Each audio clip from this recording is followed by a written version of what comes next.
नमस्कार दोस्तों, stock market studies में फिर से एक बार आपको बहुत-बहुत स्वागत है। तो आज मैं फिर से आपके सामने कुछ इंपॉर्टेंस कंपनी का अपडेट शेयर करने वाला हूँ। तो इस वीडियो को पूरा लास्ट तक जरूर देखिएगा, क्योंकि इस वीडियो के माध्यम से आपको कुछ कंपनीज के अपडेट सिर्फ नहीं, उस कंपनी के टेक्निकली चार्ट पैटर्न्स के बारे में भी शेयर करूंगा। तो इस वीडियो को लास्ट तक देखना और अभी तक अपने चैनल को सब्सक्राइब नहीं किया तो जरूर कर लीजिएगा। तो चलो देख लेते कौन सा कंपनी है इस वीडियो के अंदर।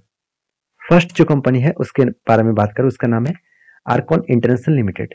तो आर्कॉन इंटरनेशनल लिमिटेड जो है वो देखा तो एक रेलवे गवर्नमेंट कंपनी है। और इस कंपनी के ऊपर मैं पिछले दिन में एक अपडेट दिया था कि कंपनी के ऊपर एक बहुत बड़ा ऑर्डर मिला और कंपनी रेलवे गवर्नमेंट से और एक प्रोजेक्ट मिला। और लगातार इस तरीके से अगर प्रोजेक्ट मिलता रहे तो कंपनी में ग्रोथ तो होना चाहिए।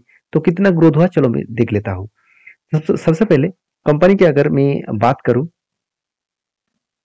तो देखिए कंपनी का जो ट्रेड मिला, कितने ट्रेड मिला, करीबन करीबन 843 करोड़ के आसपास।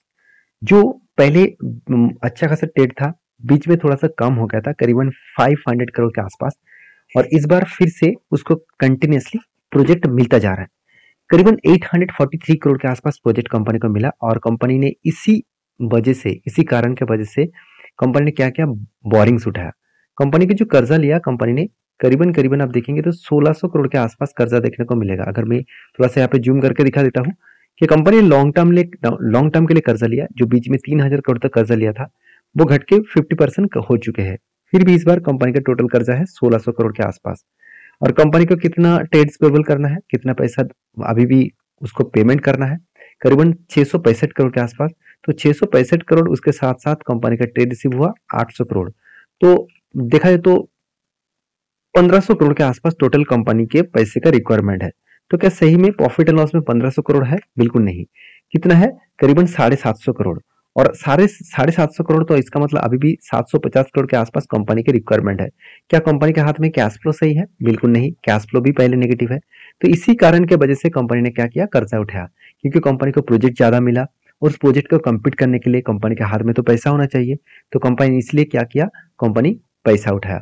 और कंपनी के कैश फ्लो के बारे में बात करूं तो कैश फ्लो इस बार नेगेटिव देखने को मिला। तो इसका मतलब देखिए, कभी कभी कंपनी के ऊपर, मैन्युफैक्चरिंग कंपनी के ऊपर एक पॉइंट्स आपको याद रखना है कि कंपनी प्रॉफिट तो दिखा देंगे मगर कंपनी के कैश फ्लो में नेगेटिव दिखेगा। क्यों? क्योंकि मान के चलिए कोई प्रोडक्ट कंपनी प्रोडक्शन कर रहा है, उस प्रोडक्शन से पहले कंपनी को कुछ ऑर्डर्स मिला। तो ऑर्डर्स को जो पैसा, मान के चलिए 5 साल के लिए ऑर्डर है, तो 5 साल में उस काम को कंप्लीट करना पड़ेगा। तो कंपनी दिखा रहा है कि मुझे इतना प्रॉफिट आने वाला है, तो इसलिए कंपनी प्रॉफिट एंड लॉस में प्रॉफिट दिखा रहा है। अल्टीमेटली कंपनी के हाथ में तो पैसे 1 साल में नहीं आएगा, उसको मतलब 5 साल में आएगा। मान के चलिए टोटल 5 लाख का प्रोजेक्ट है, मैं एक एग्जांपल दे रहा हूँ। और उसको हर साल 1 लाख करके अगर मिले तो हर साल में 1 लाख मिलेगा। तो कंपनी क्या दिखा दिया कि मुझे 5 लाख का टोटल प्रोजेक्ट मिल चुका है, मतलब मुझे 5 लाख का टोटल प्रॉफिट होगा, इसी से प्रॉफिट होगा। तो अल्टीमेटली प्रॉफिट एक्चुअली उतना नहीं होगा। प्रॉफिट कितना होगा, हर साल में जितना उसको पैसा मिलेगा, जितना प्रॉफिट उसमें बनेगा, वही आपको कैश फ्लो में दिखेगा। तो फाइनली इसीलिए कंपनी का कैश फ्लो नेगेटिव दिख रहा है। तो एज ए इन्वेस्टर इस कंपनी के ऊपर देखिए, एफएस के पास होल्डिंग्स एकदम ना के बराबर था, 1.59% के आसपास होल्डिंग देखने को मिला था। आज वो होल्डिंग्स बढ़ के हो चुकी है कितना, करीबन 4% के आसपास। उसी तरीके से अगर कंपनी के पब्लिक के बारे में बात करूं तो पब्लिक के पास सबसे ज्यादा होल्डिंग्स है, अराउंड 22% के आसपास। तो डीएस ने कुछ होल्डिंग्स को ऐड नहीं किया, बाकी प्रोमोटर के पास अच्छा खासा होल्डिंग्स है। रही बात इस कंपनी के ऊपर लास्ट कुछ फ्यू डेज का डिलीवरी के बारे में बात करूं तो आप यहाँ पे देख सकते हैं। तो मैं आर्कॉन के ऊपर एक बार में अपडेट यहाँ पे लिख लेता हूँ। हाँ, अभी देखेंगे तो कंपनी के ऊपर डिलीवरी का परसेंटेज कि कंटिन्यूसली कंपनी के एवरेज डिलीवरी देखने को मिला है, एक 30-40% के आसपास देखने को मिला। उतना ज्यादा हाई डिलीवरी परसेंटेज नहीं है। क्यों नहीं है, उसके पीछे कारण भी है। अगर मैं चार्ट पैटर्न्स के बारे में बात करूं तो कंपनी बहुत दिनों से एक जर्नी करने के बाद एक रेंज के ऊपर कंपनी अभी ट्रेड कर रहा है। वो रेंज कुछ इस तरीके से बना, कब बना, उसके बाद 1 2 3 बार हैंडल बना। फाइनली मुझे क्या चाहिए, देखिए ब्रेकआउट तो हो चुके हैं, अभी इसके ऊपर मुझे ब्रेकआउट कंफर्मेशन चाहिए। अगर ब्रेकआउट कंफर्मेशन हुआ तो एक छोटा सा ट्रेड बन सकते हैं और एक टारगेट भी 25% के आसपास टारगेट बन सकते हैं। तो आपको देखकर शायद लग रहा होगा कि छोटा सा ट्रेड है, फिर भी कोई छोटा मोटा ट्रेड नहीं है। अराउंड 25% के आसपास टारगेट बन सकता है अगर इस ब्रेकआउट के बाद इसके ऊपर कोई भी ग्रीन कैंडल क्लोजिंग दे तो मैं इसके लिए इंतजार कर रहा हूँ। जब इसका ब्रेकआउट होगा तो जरूर मैं आपके साथ शेयर भी करूंगा। और टेलीग्राम में भी अपडेट दे दूंगा, तो जाकर टेलीग्राम को भी ज्वाइन कर सकते हैं अगर आप लर्निंग पर्पस में सारी चीज देखना चाहते हैं तो। नेक्स्ट जो कंपनी है उसके बारे में बात करूं, उसका नाम है IEX। इंडियन एनर्जी एक्सचेंज के ऊपर पिछले दिनों में एक धमाका जैसा परफॉर्मेंस हुआ था। करीबन 4.5% के आसपास तेजी देखने को मिला था। उसके बाद थोड़ा सा करेक्शन भी हुआ। मैं अभी आपको चार्ट पैटर्न में दिखाऊंगा। अगर चार्ट पैटर्न सबसे पहले दिखा तो देखिए किस तरीके से धमाका एक परफॉर्मेंस हुआ था, और जितना तेजी देखने को मिला है 50% और भी तेजी करेक्शन भी हो चुके हैं। मतलब एक स्ट्रांगली एक रेजिस्टेंस था, उस रेजिस्टेंस को ब्रेक करके ऊपर क्लोजिंग दिया हाई वॉल्यूम के साथ। इसका मतलब फिर से एक लंबा जर्नी होने के लिए वो तैयारी कर रहा है। अभी लंबा जर्नी होगा तो कहां तक जा सकते हैं, देखिए मैं इंतजार कर रहा हूँ एक रेंज का। मुझे रेंज मिलना चाहिए, मतलब मुझे रेंज अगर मिले कुछ इस तरीके से कप और उसके बाद एक हैंडल पैटर्न क्रिएट करे यहाँ पे, तो फिर से एक एंट्री लूंगा, क्योंकि पहले भी एक एंट्री था, वो एंट्री टारगेट यहाँ पे अचीव हो चुके हैं, जो मैं प्रीवियस वीडियो में आपके साथ शेयर किया था। अभी फाइनली इसके ऊपर जो प्रीवियस रेंज है करीबन 175 के आसपास, ये स्ट्रांगली क्या है, एक रेजिस्टेंस है। उसके बाद एक सप्लाई जोन भी है, क्योंकि ऐसे ही मार्केट के ऊपर एक बिग फॉल अप देखने को मिला। तो जब किसी रेंज के बाद एक बिग फॉल देखने को मिलता है तो उस लेवल को रेजिस्टेंस कम सप्लाई जोन कहा जाता है। तो रेजिस्टेंस कम सप्लाई जोन के आसपास जाकर ही कंपनी रुकेगा मुझे लगता है, क्योंकि जिस तरीके से एक हाई वॉल्यूम के साथ जर्नी देखने को मिला है, तो इजी तरीके से इस लेवल तक आकर रुक सकता है। बाकी आगे किस तरीके से बढ़ेंगे वो तो अलग बात है। तो उस बेसिस में देखा जाए तो कंपनी के ऊपर एक लंबा जर्नी आपको देखने को मिल सकता है। तो बाकी आप इस कंपनी के ऊपर क्या सोच रहे हैं मुझे जरूर कमेंट्स करना। तो जब इस लेवल को ब्रेकआउट करेगा और एक रिट्रेसमेंट करके एक cup with handle patterns finally create करेगा, तब मैं आपके साथ जरूर शेयर करूंगा। तो इस कंपनी के ऊपर अगर मैं अपडेट्स के बारे में बात करूं तो मुझे 2 अपडेट्स बहुत शानदार लगा। पहली अपडेट क्या है, कंपनी का बैलेंस शीट। देखिए कंपनी ने जो कर्जा लिया वो ना के बराबर है। मतलब जो कर्जा है कंपनी के पास, वो किसी भी हालत में, वो किसी भी सिचुएशन में वो कर्जे को रिपेमेंट कर सकते हैं। सिर्फ 12 करोड़ का कर्जा है। और कंपनी का रिजर्व कितना है, करीबन करीबन 764 करोड़। आज तक की हाईएस्ट रिजर्व कंपनी के पास है। और कंपनी के ऊपर कितना लाइबिलिटीज है, लाइबिलिटीज के बारे में बात करूं तो सबसे बड़ा लाइबिलिटीज होता है कंपनी का ट्रेड्स पेबल।